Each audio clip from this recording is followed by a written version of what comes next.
ever get that feeling. You're trying to learn something new, maybe, I don't know, a language, or even just understand someone else's point of view. And it feels like you're just scratching the surface, like there's something deeper you're missing. Oh, absolutely. Yeah. And today, we're going to try and find that depth, but maybe not where you'd expect, not in some dense academic paper. Right. We're looking at, well, everyday English conversations. Really simple ones, actually. Simple, but maybe surprisingly rich. We've got 5 short dialogues. Think ordering coffee, Yep. meeting someone, asking for directions, a doctor's visit, and even just, picking up groceries. And the goal here, our kind of mission, is to see what we can pull out of these. The practical stuff about communication, maybe some cultural bits, how we listen. Right. Even in these, really basic chats. Yeah, you might be thinking, come on, ordering a coffee. Yeah. But let's actually unpack them. Let's see what's really there. Okay. So, first one. Let's imagine Emma at the Java Bean Cafe. David's the barista. Okay, so right away, David says, "What can I get started for you today?"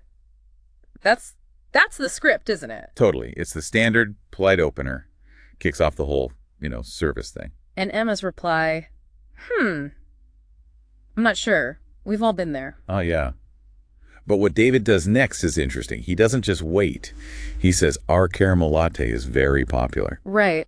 That's helpfulness, but it's also a gentle nudge, isn't it? A bit of suggestive selling. Suggestive selling, yeah. Or even social proof if other people like it. Precisely.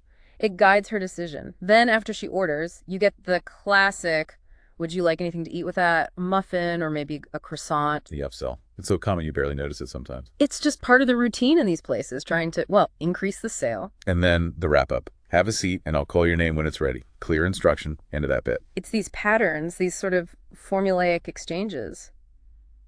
They're what make things run smoothly, right? Absolutely. We don't have to figure it all out every single time. Right. Imagine doing that. Yeah, it'd be exhausting. And think about it from maybe someone new to English hearing this. Oh, super helpful. You pick up the basic steps pretty quick, even without knowing every word.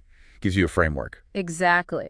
And for David, it's efficient, polite, gets the job done, moves the line along. It's like a little communication dance. Okay, good point.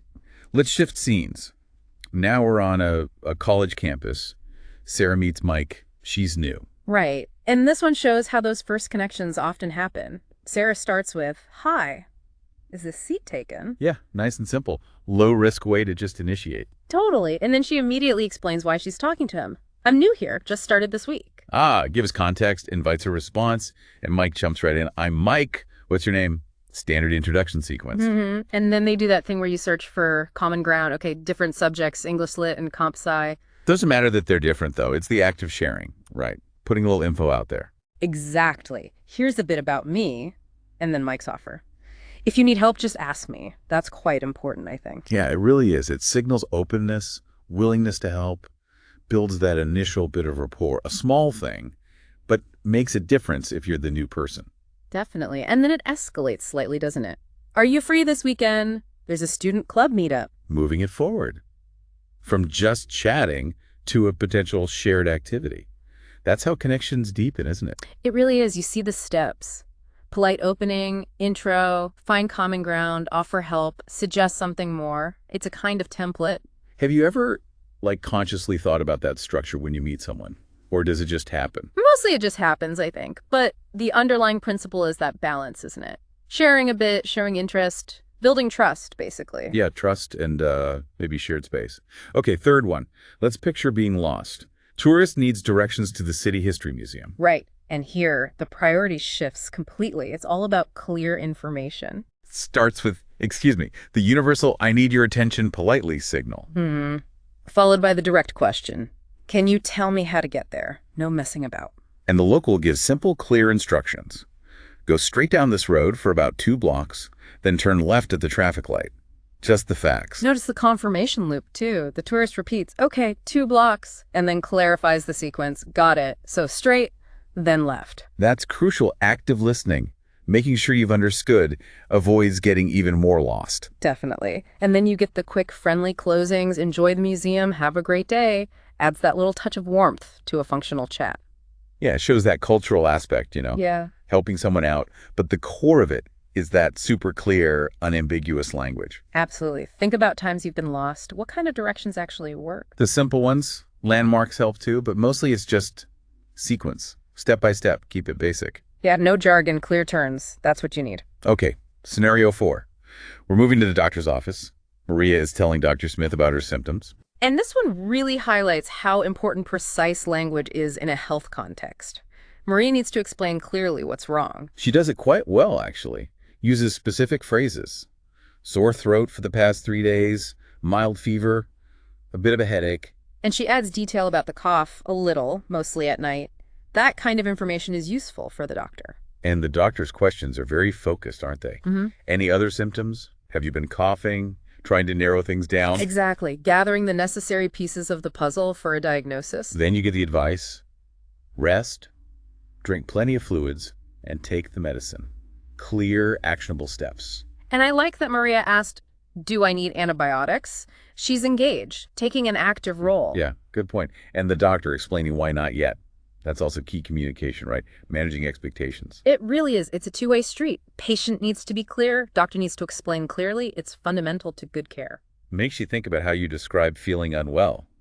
We all have our go-to phrases, don't we? We do. There's a sort of shared vocabulary around symptoms and illness. Knowing it helps navigate those sometimes stressful doctor visits. Right. Okay, last one. Quick trip to the grocery store. Jack needs help finding stuff, then checks out with Anna. And this is pure efficiency, isn't it? Transactional communication at its core. Totally. Jack's questions are direct. Excuse me, where can I find the eggs?